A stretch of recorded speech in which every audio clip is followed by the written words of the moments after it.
DDC नदारत रहते हैं और आज तक उस जांच का भी क्या हुआ। तो इस पूरी व्यवस्था में मुझे लग रहा है कि 1.5 वर्षों में जो हम लोगों ने झेला है, आत्मा रोया है और जो हम लोग झेल चुके हैं, तमाम यहाँ के घोटालों का लेटर आरटीआई के माध्यम से, आरटीआई में जो भी हम लोग मांगते हैं यहाँ से कोई जवाब नहीं मिलता है। 6 मामले हमारे राज्य सूचना आयोग में आज 1 साल से दर्ज है, अभी तक हमारा डेट नहीं आया, 1 साल बीत गया। भ्रष्टाचार के खिलाफ इस सरकार में माननीय मुख्यमंत्री को भी घर आम जनता चाहती है कि जनप्रतिनिधि ईमानदार रहें, तो आम जनता को भी बहुत कुछ सुधार लाना होगा। अभी हाल ही में दुर्गा पूजा बीता है, हर एक पूजा कमेटी को अगर हमारे पास लोग आते हैं और 2,000-5,000 रुपया चंदा लेने के लिए, कि जो ईमानदारी से काम कर रहा है वो लाखों रुपया कहाँ से चंदा देगा। मुहर्रम में कमेटी वाले को 5,000-10,000 रुपया कौन देगा जो अवैध रूप से पैसा कमा रहा है। ऐसा तो नहीं है कि हम लोग बिजनेस किए हैं। और यह नगर परिषद हम लोग के लिए अवसर नहीं है। बहुत हमारे सहयोगी हैं वो नाराज हैं इससे, जो आज हम लोग निर्णय लिए हैं कि पागले बढ़न जा, ऐसे ही रह जाइए जा, ऐसा मौका मिलल बा। ये मौका हम लोग के लिए ये मौका नहीं था। और ईश्वर न करे, हम लोग एक अति साधारण परिवार से हैं और ईश्वर न करे कि किसी प्रकार का अवैध पैसा हमारे घर में, हमारे बाल बच्चों पे लगे। और हम लोग देख रहे हैं जो अवैध रूप से कमा रहे हैं। 30 लाख की गाड़ी पर घूमने का हम लोग को शौक नहीं है, अय्याशी करने का हम लोग को शौक नहीं है, लेकिन जो इस प्रकार का काम कर रहे हैं उनके सामने उनका रिजल्ट आ रहा है। और आप सभी लोग अगर ईश्वर कहीं ना कहीं हैं, जिसको भी आप ईश्वर मानते हैं, अल्लाह को मानते हो, ईश्वर को, भगवान को मानते हो, ये सच्चाई आज न तो कल लोगों के सामने आएगी। आपका ये छठ, अभी छठ आया है, पिछले महीने क्या क्या सबूत दिए हैं हमारे उप मुख्य पार्षद महोदया। अब मैं आपको जानकारी दूंगा, आम जनता ये जान जाए। इन्होंने माननीय मुख्यमंत्री को लेटर दिया था कि एक होल्डिंग टैक्स काटने वाली जो कंपनी आई है, कई जगह पटना नगर निगम पे इस पे FIR है, कई जगह से इसको बेतिया से हटाया गया, डुमराव से हटाया गया, इतना भ्रष्ट है। और वहीं यहाँ पे इतनी ईमानदारी से जो चारों जगह जहाँ उसको हटाया जा रहा है और वो बक्सर में बहुत ईमानदारी से काम कर रही है, उसके खिलाफ यहाँ के टैक्स दरोगा, सिटी मैनेजर लिख चुके हैं। उसके बाद भी इस पर कोई कार्रवाई नहीं हुई, ऊपर से इसका पेमेंट होने लगा। और इसके खिलाफ जब उप मुख्य पार्षद ने शिकायत दी माननीय मुख्यमंत्री की यहाँ, अपर मुख्य सचिव की यहाँ, जिसमें ये जिक्र किया गया कि अभी आज से 6 महीना पहले की घटना है, 7-8 महीना पहले की घटना है। इस बक्सर शहर में 110 योजनाएं हो रही हैं, नली गली की योजनाएं हुई हैं और उसमें 110 में दर्जनों जगह 3 महीना के अंदर सारा गिट्टी उखड़ गया, टूट गया, सड़कें टूट गई। 1-2 गिट्टी नहीं, सड़कें टूट। उसका GPS फोटो लेके माननीय जिलाधिकारी जो अभी वर्तमान है उनके यहाँ उप मुख्य पार्षद गई थी, मैं खुद गया था और GPS का फोटो दिखा के आवेदन हम लोग दिए थे। आज तक वो जांच होती रह गया। जिला मुख्यालय में जब ये हाल है कि करोड़ों की सड़कें 3 महीना के अंदर टूट रही हैं और कोई देखने वाला नहीं है और कंप्लेन होता है, लेकिन कोई अभी तक जांच रिपोर्ट हम लोग को नहीं मिला। मैंने खुद, और एक और बता दूं कि जब वहाँ का लेटर अनुमंडल अधिकारी के यहाँ आया था, हम लोग को लेटर आया कि आप इतने तारीख को अनुमंडल कार्यालय में आकर अपना साक्ष्य दीजिए। भींगते हुए, हम लोग के पास 4 व्हीलर नहीं है, उप मुख्य पार्षद भी साधारण परिवार से हैं, हम लोग ये अपने पति के साथ और मैं बाइक से हम लोग भीगते हुए गए अनुमंडल पदाधिकारी के लेटर पे कि मुख्यमंत्री के यहाँ से जो आया था कि अपना तथ्य दीजिए। और हम लोग गए, 1.5 घंटा तक भीगते हुए हम लोग पहुंचे, 1.5 घंटा तक वहाँ पर बैठे। अनुमंडल पदाधिकारी महोदय नहीं आए। आज तक वो जांच का क्या हुआ कोई पता नहीं। उसके बाद मैंने जब खुद अपना लेटर दिया था मुख्यमंत्री के जनता दरबार में, वहाँ से DDC के यहाँ आता है मुख्यमंत्री, बिहार के मुख्यमंत्री के यहाँ से जांच DDC हमको मेल करते हैं, उनका लेटर हमारे पास आता है कि आप फलाना तारीख को आकर और अपना साक्ष्य दीजिए, इस जो भी आरोप लगाएं। उस दिन हम जाके आधा घंटा पहले गए और 1 घंटा 1.5 घंटा इंतजार करने के बाद DDC नहीं आए। दूसरे दिन फिर हम आग्रह किए, दूसरे दिन हमको डेट मिलता है, उस दिन भी हम जाते हैं और DDC नदारत रहते हैं और आज तक उस जांच का भी क्या हुआ। तो इस पूरी व्यवस्था में मुझे लग रहा है कि 1.5 वर्षों में जो हम लोगों ने झेला है, आत्मा रोया है और जो हम लोग झेल चुके हैं,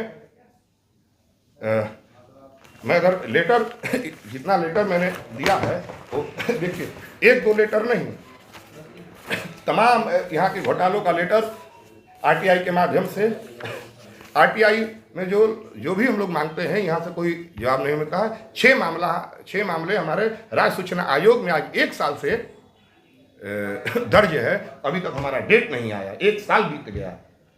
भ्रष्टाचार के खिलाफ इस सरकार में माननीय मुख्यमंत्री नीतीश जी के सरकार में, सुशासन की सरकार में हमें नहीं लगता है कि भ्रष्टाचार को थोड़ा सा भी कम किया जा सकता है। इतना अच्छा ये ऑफिस है, देख लीजिए। अभी जब हम लोग चुनाव जीते तो उसके 3 महीना पहले इसमें जमकर काम हुआ था। इस ऑफिस में एसी लगा था, हम लोग मना किए थे कि हम लोग एसी वाले ने एसी लगा था, उसके बाद जमकर काम हुआ था। और अभी भी 1 साल भी नहीं बीता, उसके बाद फिर से देख लीजिए ये सब काम अभी इसी महीने हुआ है। इतना बड़ा ऑफिस, मैं माननीय मुख्यमंत्री महोदय से आग्रह करूंगा कि इतना बड़ा ऑफिस देने की कोई ज़रूरत नहीं है, एसी लगाने की कोई ज़रूरत नहीं। इसका लाभ आम जनता को हो। मैं एक पूरी ईमानदारी पूर्वक ये बात स्वीकार करता हूँ उप मुख्य पार्षद का प्रतिनिधि होने के नाते कि पहले हम लोग के 27% जो कमीशन हुआ करता था, आज 35.3% कमीशन नगर परिषद में चल रहा है। और हम लोग सिस्टम में हिस्सा लेने नहीं आए थे, सिस्टम में भाग लेने नहीं आए थे। और एक और सबसे बड़ी बात जो मैं बता रहा हूँ, सबसे पहले मैं अपने उप मुख्य पार्षद महोदय को तहे दिल से धन्यवाद देता हूँ। मेरे विश्वास पे इनको वोट मिला था, ये सच्चाई है। लेकिन इन्होंने जो विश्वास दिलाया, ये अति साधारण परिवार की महिला हैं और इनको तोड़ने का, बक्सर के इतने बड़े बड़े लोग जाति मजहब के नाम पे इनके यहाँ पहुँचे, इनके यहाँ बड़े बड़े समाज सेवी जो नगर परिषद से जुड़े हैं, इनके यहाँ पहुँचे, इनके पति से, हमारे मित्र से कि आप 1 लाख रुपया ले लीजिए, 1.5 लाख रुपया ले लीजिए। और जहाँ मैं जिसके बारे में बता रहा हूँ, ये वीडियो आप लोग का उन तक पहुँचेगा। अगर मैं झूठ बोलूंगा, अगर मैं झूठ बोल रहा हूं तो केवल आगे आके इसका खंडन कर देंगे। अपने बेटे के सर पे हाथ रख के ये कसम खा लेंगे कि इनके दरवाजे पे वो लोग नहीं गए हैं।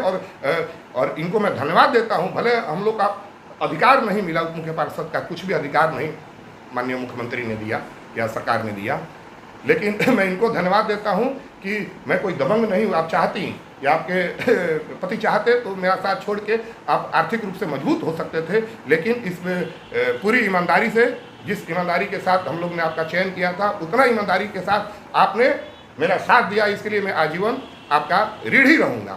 नहीं तो कोई दूसरा ऐसा होता फेसबुक पर बैठ के चाय पीकर कमेंट करना बहुत आसान है, लेकिन इस व्यवस्था पर हमला करना बहुत मुश्किल है। और खासकर पत्रकार बंधुओं को पता होगा कि व्यवस्था पर हमला करना कितना बड़ा रिस्क भी है। वो रिस्क हम लोग उठाते हैं जब सामने से लाखों रुपए गुजरता है और उसके बाद आपकी ईमानदारी की पता चलती है। इसलिए मैं तहे दिल से अपने उप मुख्य पार्षद महोदय को ताउम्र मैं आजीवन इसलिए धन्यवाद दूंगा कि मेरा नाम बदनाम होने से आपने बचाया। नहीं तो कल आप हमको छोड़ के, मैं कोई दबंग नहीं था कि आप हमसे डरती, लेकिन आपने जो ईमानदारी पूर्वक या जनता का जन आकांक्षाओं को अगर पूरा नहीं की, कम से कम इतना तो है कि जनता का वोटों का सौदागर हम लोग नहीं हुए, सौदा हम लोग नहीं किए।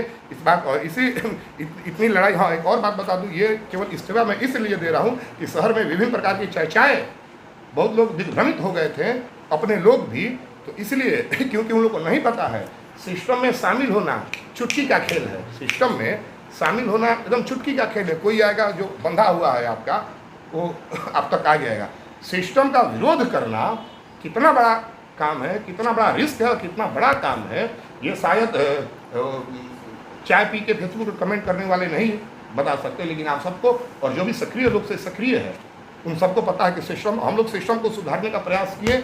लेकिन और आप सबके माध्यम से बता रहा हूँ कि आगे भी प्रयास जारी रहेगा और हमारी कार्रवाई और तेज होगी, लेकिन इस सिस्टम में रहते हुए नहीं, कि कम से कम जो दुष्प्रचार है, कम से कम इस पर करारा तमाचा लगे और जो इसको नहीं पता वो इतना जान जाए कि आज जो सिस्टम पूरी तरह। अब बताइए, जिला मुख्यालय में ये हाल है, मुख्य सचिव हैं हमारे, जो इसके पहले की सरकार थी और तेजस्वी जी हमारे मंत्री थे, उस वक्त भी हम लोगों ने उनको लेटर दिया था, उसके बाद भी, और आज तक केवल हम लोग सिस्टम में शामिल होने नहीं आए थे, उस वक्त भी कुछ नहीं हुआ। और आज तक ये हम लोग झेल चुके हैं। और सबसे ज़्यादा ये झेली है कि महिला होके हम लोग के साथ जहाँ जहाँ हम लोग दौड़ाए हैं, ये दौड़ी हैं। और बहुत कुछ मैंने अब क्या कहा गया है, ऐसी हम लोग की पारिवारिक स्थिति भी ऐसी नहीं है कि हम लोग जब सारे लोग 4 व्हीलर से आते हैं, वहाँ पे हम लोग बाइक से आते हैं। पानी में भीगती हुई ये कई बार गई हैं, पानी में भीगती हुई कई बार, और उसके बाद भी कोई आरोप लगाए, उसके बाद भी आम जनता विरोधी कोई विचारधारा से, जातीय विरोध से कोई विरोध करता है, उसकी बात अलग है। लेकिन आम जनता अगर कुछ भी हम लोग आरोप सह सकते हैं, लेकिन भ्रष्टाचार का आरोप जिस दिन हम पे उंगली उठेगी उस दिन, इसीलिए इस पद, जिस पद को बिहार में हमको लग रहा है ये पहला ऐसा उप मुख्य पार्षद हैं जो ठोकर हम लोग मार रहे हैं आपके लाखों करोड़ों। और इस पूरे 1.5 साल के दौरान आप सबसे मैं एक बार पूरी ईमानदारी पूर्वक फिर बता रहा हूँ कि कोई एक व्यक्ति नहीं मिला, चाहे वो मेरा रिश्तेदार भी क्यों न हो, कोई एक व्यक्ति नहीं मिला जो आके समस्या पे हमसे बात किया हो कि आखिर आप लोग की क्या समस्या है, क्यों लेटर दे रहे हैं, क्यों विरोध कर रहे हैं। जो भी आया चाहे वो कितना भी बड़ा समाजसेवी हो या हमारे रिश्तेदार हो, केवल पैसे की बात हम लोगों से किया कि क्या आपको चाहिए, कितना चाहिए। कोई एक बात नहीं, एक व्यक्ति नहीं, फिर मैं बोल रहा हूँ, कोई इस 1.5 साल में पूरी ईमानदारी पूर्वक मैं बोल रहा हूँ कि कोई एक व्यक्ति नहीं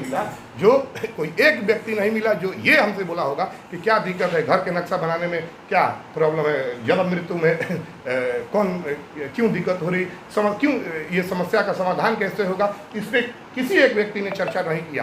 कोई आया तो चर्चा केवल इतना किया कि कितना चाहिए। एनजीओ में जो 82 लाख रुपया हर एक महीना, जान जाइए आज से 2 साल पहले तक 56 लाख रुपया सफाई में प्रत्येक महीने में खर्चा होता था।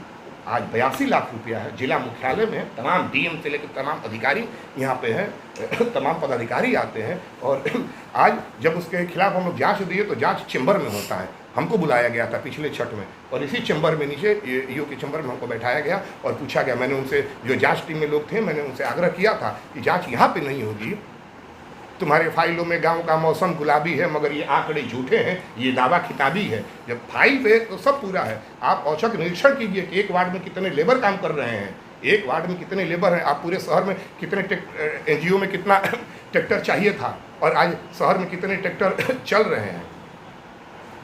जब धरातल पर उतरिएगा व्यास, आम जनता केवल आरोप लगा रहे हैं, लेकिन इसकी गूंज वहाँ तक नहीं। आखिर 82 लाख रुपया महीना में कहाँ जा रहा है सब सिस्टम। और जिस दिन हम लोग भी सिस्टम में शामिल हो जाते तो फिर आम आदमी का ठीक है, कम से कम हम बहुत सुधार तो नहीं कर पाए, लेकिन इस सिस्टम में शामिल होने हम लोग नहीं आए थे। फिर मैं बता रहा हूँ कि हम लोग की पारिवारिक पृष्ठभूमि ऐसी नहीं रही है आज तक कि किसी प्रकार का अवैध पैसा। हम लोग 30 लाख की गाड़ी में घूमना पसंद नहीं करेंगे, हम लोग मोटरसाइकिल पे घूम के संतुष्ट हैं। वो 30 लाख की गाड़ी आप सबको मुबारक हो, वो फ्लैट आपको मुबारक हो, वो अयासी आपको मुबारक हो, लेकिन जन आकांक्षाओं को, जनता के वोटों का सौदा करने हम लोग नहीं आए थे। और इसीलिए जिस पद को जीतने के लिए लोग 50 लाख रुपये खर्चा करते हैं, उस पद को मैं जनता को प्रणाम करते हुए मैं इस पद को ठोकर मारता हूं। और फिर से मैं उप मुख्य पार्षद महोदया को तहे दिल से धन्यवाद देता हूं कि आपने कम से कम हमारा साथ दिया, हम सबका साथ दिया, इसलिए तहे दिल से आपको मैं धन्यवाद देता हूं।